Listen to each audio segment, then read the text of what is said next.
Grand Rise in Israel, Shalom. Man, this is truly amazing, man, what I'm experiencing right now. I was trying to figure out how to go live stream on this YouTube. I even went in my phone, like I told you, I was trying to delete memory. I went back and deleted a bunch of stuff that I wanted to keep, photos, etc. Man, this is amazing right now. What y'all about to witness? If you can get it, I got it. I'm trying to tell you. Look, all praise to the Most High. Let me explain to y'all something right now. What's going on? I'm in I just left Oregon, Washington,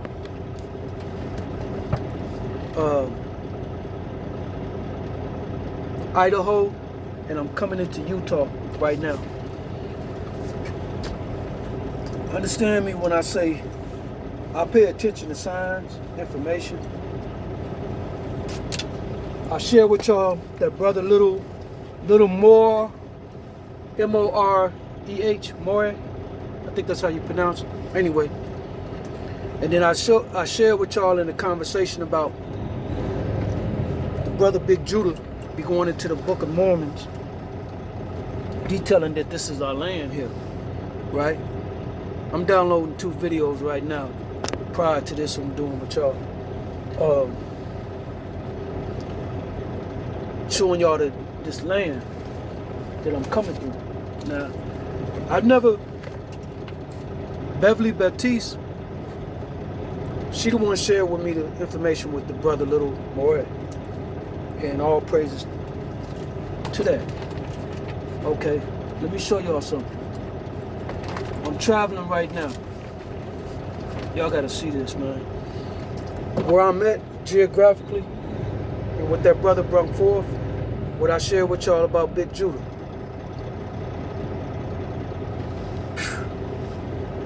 Witness this, y'all. Excuse me, fumbling. Okay, let me let y'all see something, where we at. Okay, I just came from Oregon, right? I came up through California. Well, I came from Texas. Okay, I went all the way up to California. Right here on I-10, coming out of Phoenix, right in here. That's where you got the, let me center this. That's where you got the wash of Edom, right? I came up all through here. Washington. Came through Idaho, right there. I'm coming down through Salt Lake City. Pay attention. Salt Lake City. And I'm saying pay attention because I want this to get your attention to what this brother Little Morehead is detailing and going into Big Judah's records, showing, man, look, I'm gonna just do this. I'm gonna play Little Morehead as he go through the scriptures and detailing and showing you such things and what he tells you to Google as far as land, geographical locations, biblical wise. All right, I'm gonna try to do this so y'all can see. Let me see something. Okay, I just left Idaho. I'm gonna just put this map here so y'all can see it for yourself. I came through Boise, right? I wish I could have did this live, man. I wish I sure could have did this live. And now this is Utah. And if y'all have seen this, man, if y'all have seen this land, these caves, these mountains, oh my goodness, man. You know. Whew. So, by the way, I had sent a message. Let me pause. I had sent a message to Little Morehead. Just asking him some questions. What's his definition on Esau Edom? And he believes that he was a Negro, because I asked him in detail, what does it mean when it says he was born in the womb, mannerism of another nation, different people, they were born of another nation. For Esau is the end of the world, for Jacob is the beginning, meaning this kingdom is ending. Jacob, us, will be going into ruling the new kingdom under David. Also detailing Esau was set as nest among the stars. NASA space exploration, them just started the 5th branch of military, SpaceX. This, in my understanding, describe one people that's ruling over us in this kingdom. From what I take it, he don't agree with that. He believes that Esau is a Negro. We ain't got to agree on everything. No man has all truth. And I said to him, I respect that. Nevertheless, knowing or believing who the heathen, Esau, Edom, the Gentiles are, isn't going to get us into the kingdom or salvation through the only God, the Most High. So, at the end of the day, it don't matter what you believe. This is what I'm saying about the new understanding that's coming out about the Apocrypha, the New Testament, they're tampering, the heathens, etc. Only one thing matters, and that's that you call on the Most High and keep the laws to the best of your ability. 2 things, I guess I could say. So, hey, with that, like I say, we don't have to agree on everything, and it don't matter what you believe of who those heathens are. We still witness to them, no matter who they are, their attributes and their characteristics, and they're going to be judged for that. So, nevertheless, as a people, we know what we must do. What I'm saying and sharing with y'all in this one, I'm gonna mount this up here. I'm about to ride through this lane. Those actual lands, as this video play of that brother's detailing something that y'all need to witness and hear for yourself. All right.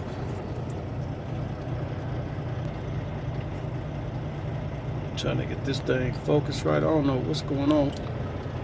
All right, let's ride, Israel. Let's see how this looks on here.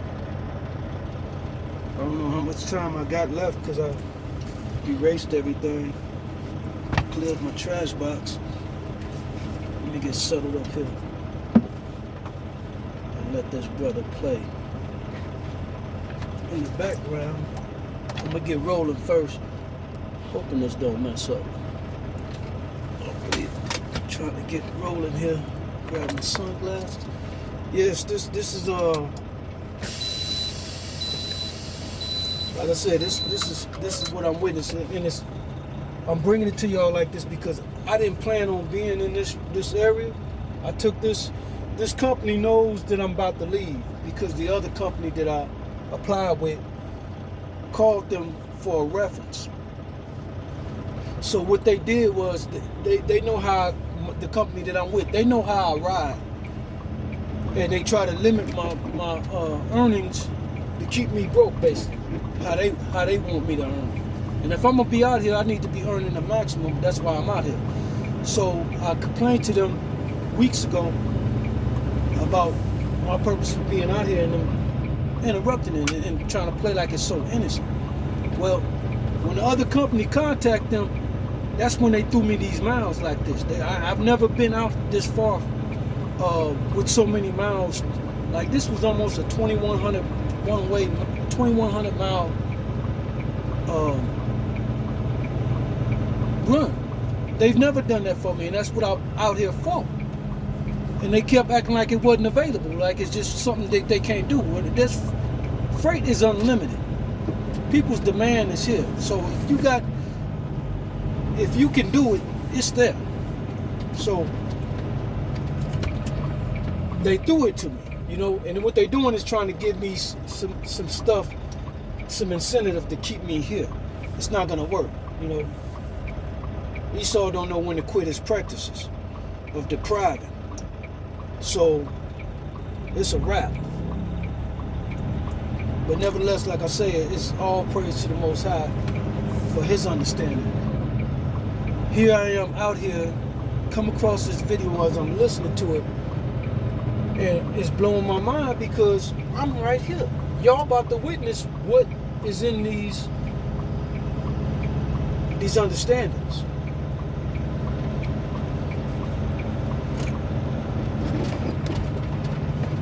Hoping this camera don't fall. Try to make it. Okay, let me go into this.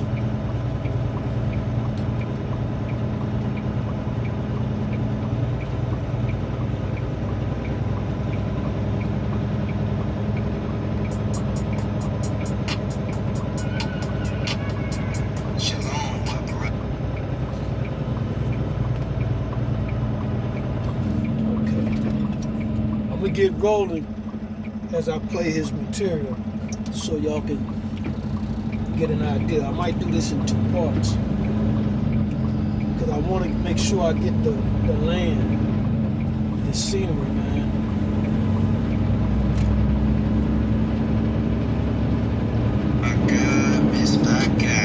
Peace and blessings, family. First and foremost, I just want to give all praises to the Most High for installing this knowledge, wisdom, and understanding into his people and waking us up from this deep slumber. And only a few of us truly are starting to understand that we've been really lied to the point where they changed the maps around and that our true homeland is in the Americas. And this is coming out piece by piece. And this video is going to be one of the major icing on the cake because I will go into detail furthermore to introduce more knowledge proving without a shadow of a doubt that Israel, the land of Canaan, is in the Americas. Just in case some people are still not convinced, I've got more info and I've got more proof. But this is not even the end because I got Migration Series Part 5 coming up, which is going to be the Exodus. And I got Migration Series 6 coming up after that.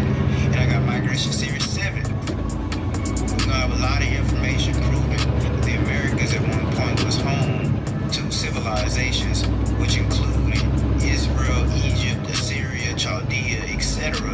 In this episode of the Migration Series, I will thoroughly explain the migrations of Isaac, Esau, Jacob, and all of Jacob's children. Stay tuned.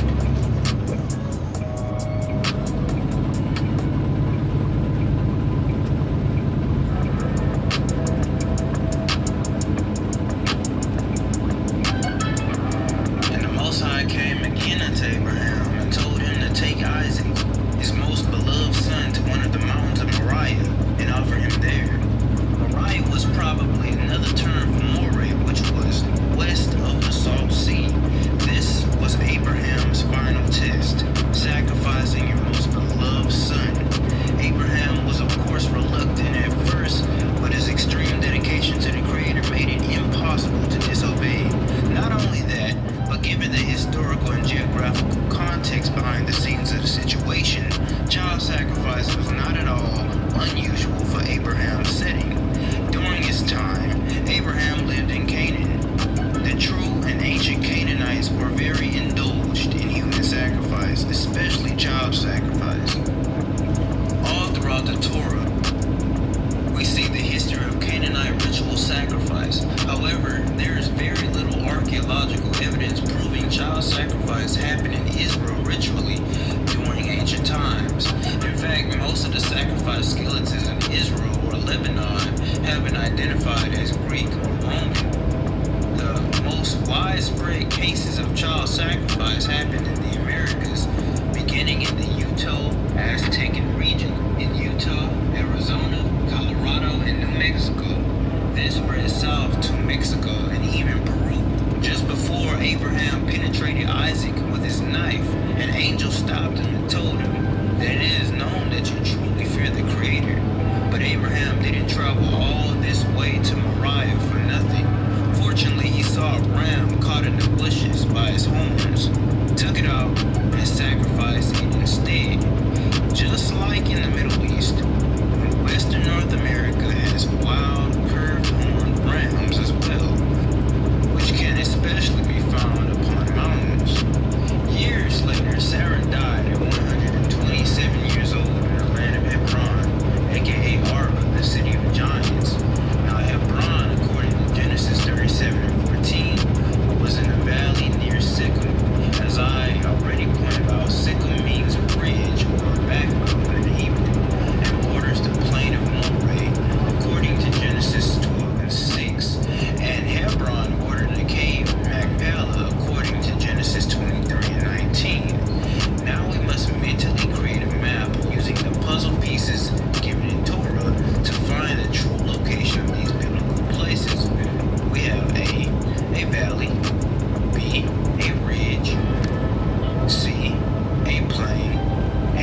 his wife could not be a Canaanite of the land. Abraham wanted his son to have a Hebrew wife, but all of the Hebrews were far beyond the Euphrates in Mesopotamia.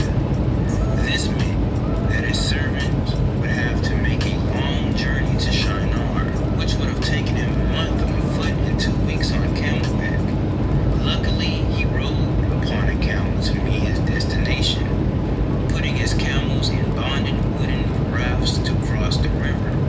Not only one camel, but a train of 10 camels, with lots of food and water on each of their backs, indicating that he would be gone for an extreme amount of time.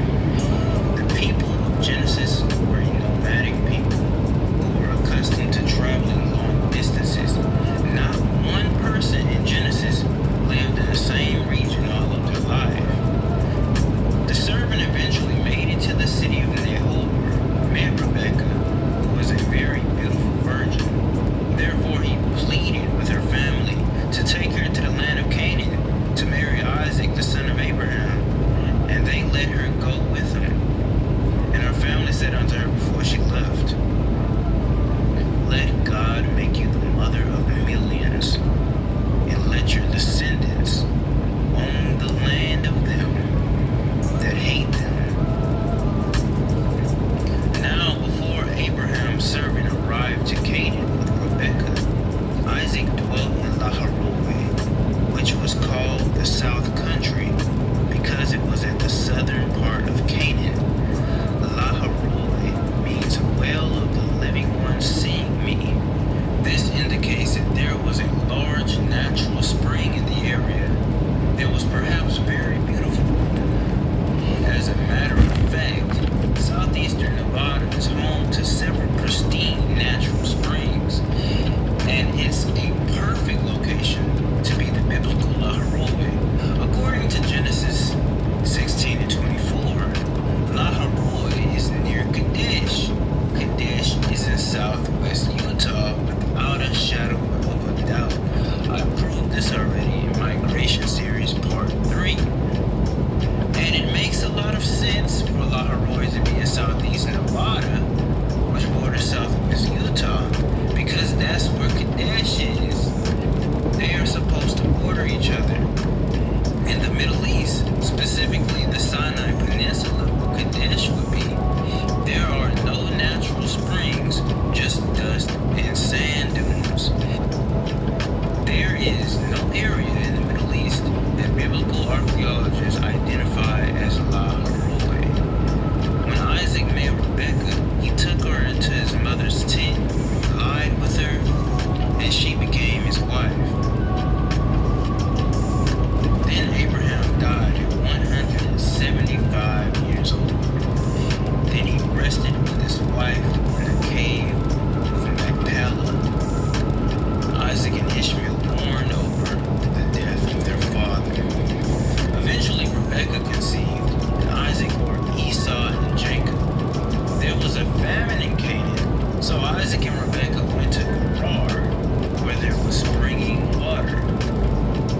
In my last video, I explained how Gerar could not possibly even exist in the Middle East, but it makes 100% more sense in North America. Gerar is a woody, lodging region in a valley somewhere between Sinai and Kadesh, which was 11 days apart.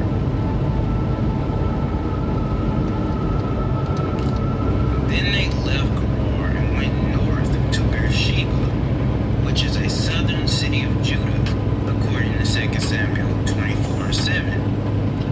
Notice it says they went up, which means a higher elevation. Gerar was somewhere in either Southern California or Nevada, which both have low elevations in contrast to Southern Utah, so they would go up from Gerar to Beersheba. Beersheba means well of the sevenfold promise. Unlike the wells of Lahairoi, this well.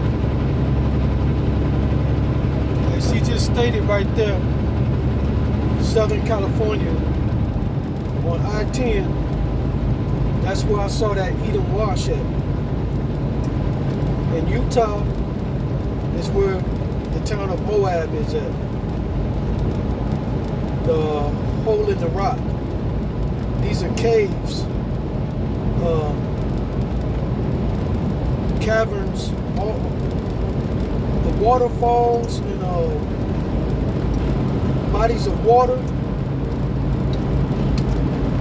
all through Utah. There's lakes and bodies of water. As he's going to mention in this, as I continue to play, the original Red Sea is in, I think he said Colorado, or no, it's in California. The original Red Sea. It was titled the Red Sea before the one over in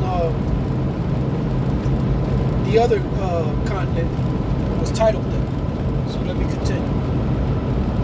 Was man-made and not a natural spring. Beersheba was a city of the furthest south of Judah, on the border of Edom. We know that Judah lies north of Edom, and Edom borders the plain of Zin, aka Kadesh, according to Joshua 15:1 and Numbers 34:3. I've already proven how the land of Zin is the flat area of South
lot of sense because Bethel, like I've already proved, is in northern Utah, and north was the initial direction he was traveling in.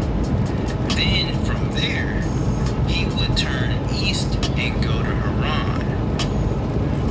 When Jacob made it to the land of the people of the east, he saw a well and 3 flocks of sheep, which, just like rams and goats, could also be found all throughout the Americas, especially in mountainous regions. Therefore Jacob saw people and asked them where they are from. They said, "We are from Haran," which literally translates to, "We are from the mountains." These mountains were the Appalachians. There Jacob met Rachel, who he was exceedingly grateful to know that she was from his kindred. He then spoke to Laban, her father, about marrying her. He served Laban for a total of 14 years for her. At first, instead of getting Rachel, however, he got Leah. Then 7 years later, he got Rachel. But he loved Rachel more. So the Most High opened Leah's womb, and she birthed Reuben, Simeon, Levi, Judah. Then Rachel's maid Bilhah bore Dan and Naphtali. Then Zilpah, the maid of Leah, bore Gad and Asher. Then Leah bore Issachar and Zebulun, and Rachel finally bore Joseph. The first 11 of Jacob's sons were born in Haran. Now we read in Genesis 30 and 14 that Reuben went out into the field and found mandrakes. In Hebrew, mandrakes are called dudaim, which translates to love apples, because they look like female ovaries. They are a sweet ground fruit known as May apples. May apples, also known as American mandrakes, are indigenous to eastern North America, around the Appalachian Mountains. This is the same exact location of where Haran would be on an American model. This is no coincidence whatsoever. This is another perfectly fitting puzzle piece. Also in Genesis 30, we see 3 other North American plants mentioned: the poplar tree, the hazelnut tree, and the chestnut tree. Poplars, also known as Leodendron tilipiferia scientifically, is also indigenous to eastern North America, around the Appalachians, in the exact same location as Haran on an American model. Same thing with the hazelnut trees. These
Kadesh, according to scripture, is the southern border of Israel, directly north of Edom. This means that Edom is the land between Sinai and Israel, eastward along the Red Sea. The land of Edom was also close to Egypt, according to scripture.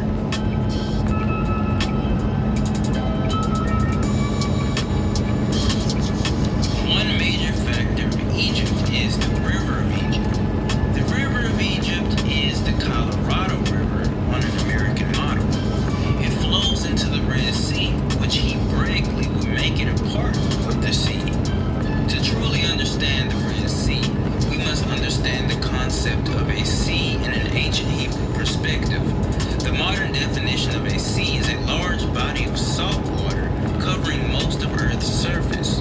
However, in Hebrew, sea is yam, which means roaring, and is literally a reference to any body of water that is constantly moving, flowing, and making noise. The Colorado River, Hebraically, would be considered a river and a sea, or yam, because some parts of the river are large enough to have actual waves that resemble that of the ocean.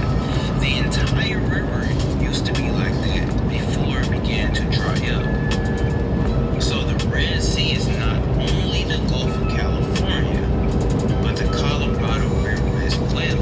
With this information, we can conclude that the true land of Edom is most of the red land in south and eastern Utah.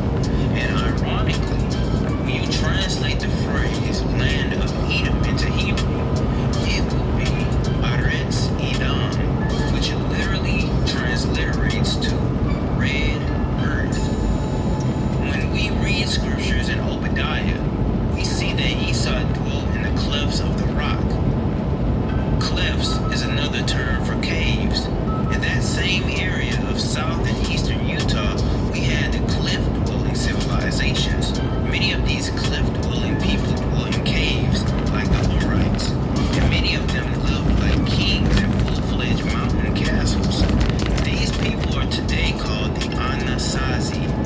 The word Anasazi is a Hebrew phrase that can be broken down Hebraically.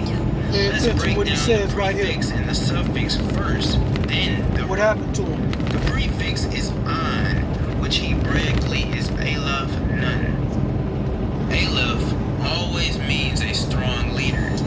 Nun could mean a number of things, but among those things, Nun can represent an heir to the throne. So we see a connotation of royalty with the prefix an. Now Z is the suffix, which can either be represented by Zayin, meaning a sword, or a Za, meaning to hunt.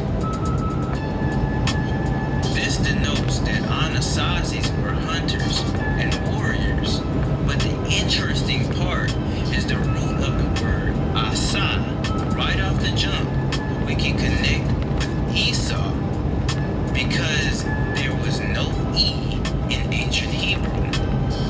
No one knows what happened to the Anasazi people. Historians say a cataclysmic event caused them to migrate south, but there is little evidence of this. Scripture did say that the original land of Edom will be empty and desolate, and that both Esau, Moab, and Ammon will be on the east. That is why I can't let My theory the understanding of Esau not being these Anasazi that we all know. Edomites migrated through Mizraim before building ships to cross the Atlantic. I understand. They would later join their Moabite cousins You who gotta be also his or anybody migrated from else. the Americas and be called Moors. They would then spread through North Africa and Europe until they found a place like home with red earth. And instead of calling themselves Sazis, they called themselves Sardines. You also have tribes like the Catabois, who are Edomites that migrated as far as the Carolinas. The phrase Kata means sin in Hebrew. And just like Edom, these people relied off of hunting and war. They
same place Israel was when he fled from Esau.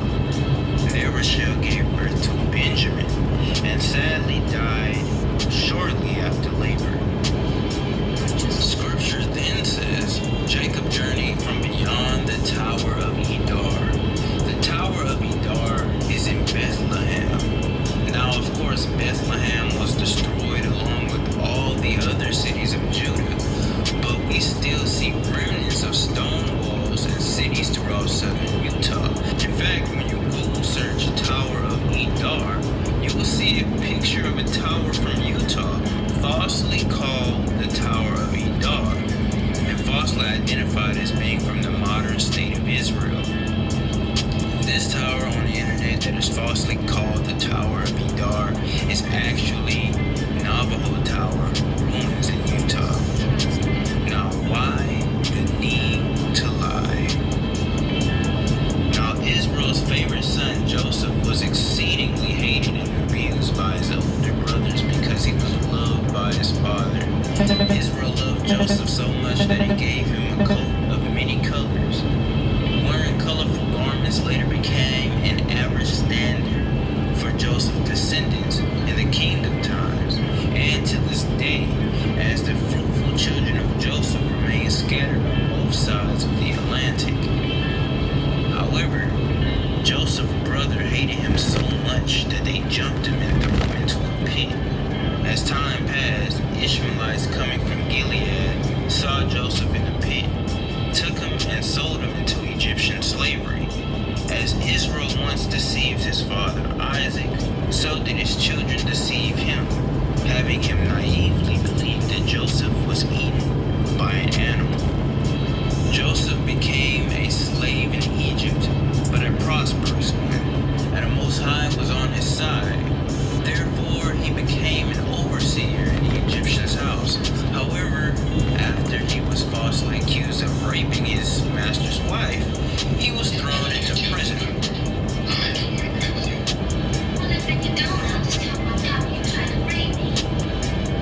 However, this unfortunate event was very fortunate because it gave way to a new chain of events.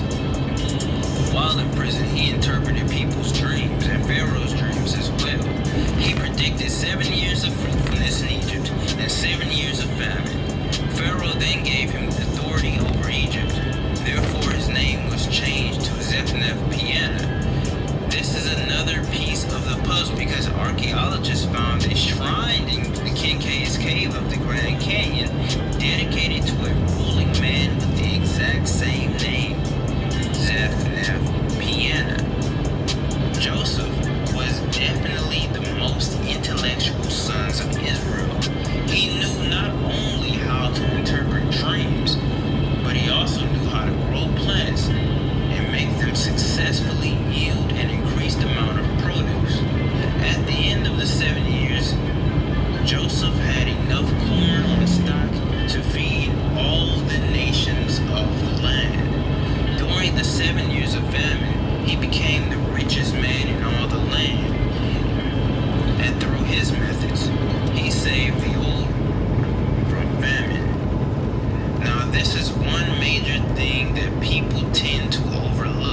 makes little sense to dry or parch grains which are literally already dry. Although corn and cereal grains like wheat are closely related genetically, the corn of the scriptures had to be a more juicier form. And if the biblical corn is just a genetic term for wheat, why is there a clear distinction between corn and wheat in Amos 8 and 5? Around 20 years later, Israel's sons told their father that Joseph is not dead, but is a governor of all of Egypt. So for the first time in nearly 40 years, Israel left the land of Canaan and went down into Egypt. He went south into Beersheba, and the Most High came again unto him, saying, I am Yah, the God of thy father. Fear not to go down into Egypt, for I will there make thee a great nation.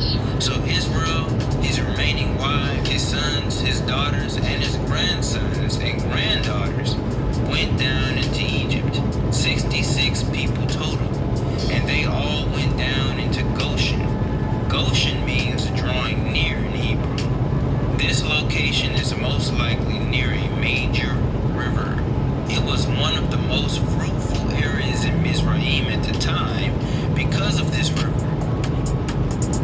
In an American model, Goshen had to have been built on the southern streams of the Colorado River, which till this day still have Hebrew names, like the Yampa River or the Hasayampa River. In this land, the children of Israel will become a nation. They will spend the next 400 years in Egypt.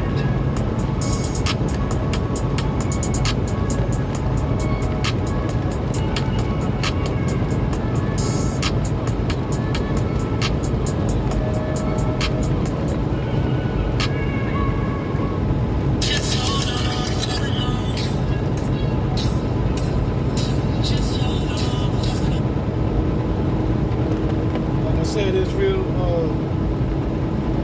I've done my memory. I'm about to stop this one right here. All praise to the Most High. And the next one is going to be more just the road and the scenery for y'all to enjoy and see. And as you, I'll try to put this in the link. That video I just played a little more. So y'all can see it yourself. Like I said, no one man has all truth, and I'm praising the Most High that He bring us all together. As the sister Queen Fatima said, you know, it was comedy that I mentioned it like Voltron, man. You know, we all need information to share and let it resonate and use our discernment. Grateful for that brother's works. There's many of us who are in this walk to seek salvation. So with that, I'm gonna say I gotta pull over and stop this camera real quick before it spill over. All praise to the Most High, God of Israel. Let's see. Hope y'all enjoyed that. Stay tuned. I hope it's bringing some edification to something that you seen as I seen. You know, me being right here. Oh, the scenery gonna get crazy. If I get to where I think I'm going, all praise to the Most High. Stay tuned. Shalom.